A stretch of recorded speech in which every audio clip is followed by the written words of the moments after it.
Assalamualaikum. Yuk polo nenek masuk dapur lagi. Hari ni nenek nak masak gado-gado ya. Ni makanan yang sihat dan simple. Yuk masuk dapur masak sama-sama. Perlukan bahan-bahannya: lengkuas, halia, serai, udang kering dan daun limau. Kesemua bahan-bahan ni kecuali daun limau tu dikisar ya. Daun limau jangan dikisar, okey. Masukkanlah semua bahan-bahan tadi ke dalam blender. Kemudian tu masukkanlah cili kisar ya. Walaupun benda ni sudah dikisar, nenek akan blend dia bersama sebab nenek tak menggunakan cecair ya. Gunakanlah cili ni seberapa yang anak-anak suka ya. Sudah boleh masukkan bawang merah dan juga jangan lupa masukkanlah bawang putih juga ya.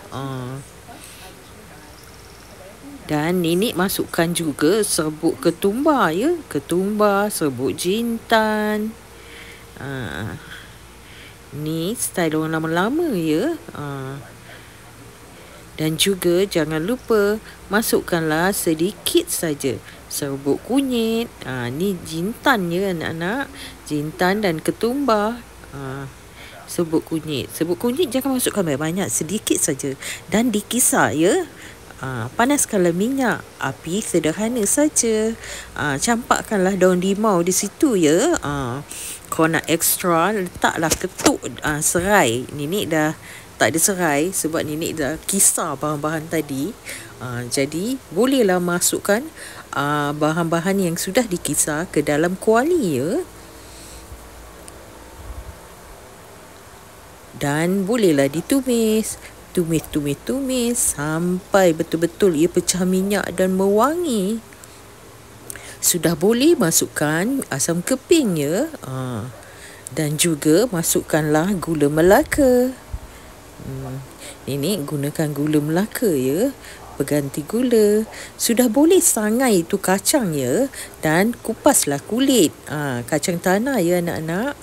Nenek ni cakap kan tak clear, okey. Dan sambil jaga tumisan kita tu.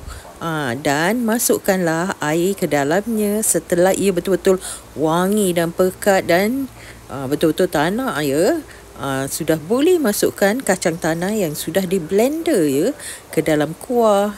Dan masaklah sehingga ia betul-betul pekat ya anak-anak. Masuklah bahan perasa seperti garam. Tadi kita dah pakai gula Melaka ya. Alhamdulillah. Gado-gado sudah siap ya anak-anak. Nenek tak tunjukkan. Lontong nenek sudah rebus, kentang dan sayur-sayuran ya. Telur pun nenek sudah rebus. Okey. Mudah membuat gado-gado ni. Ia makanan sihat juga. Selamat mencuba ya. Terima kasih sudi kemari. Salam sayang. Jumpa lagi okey.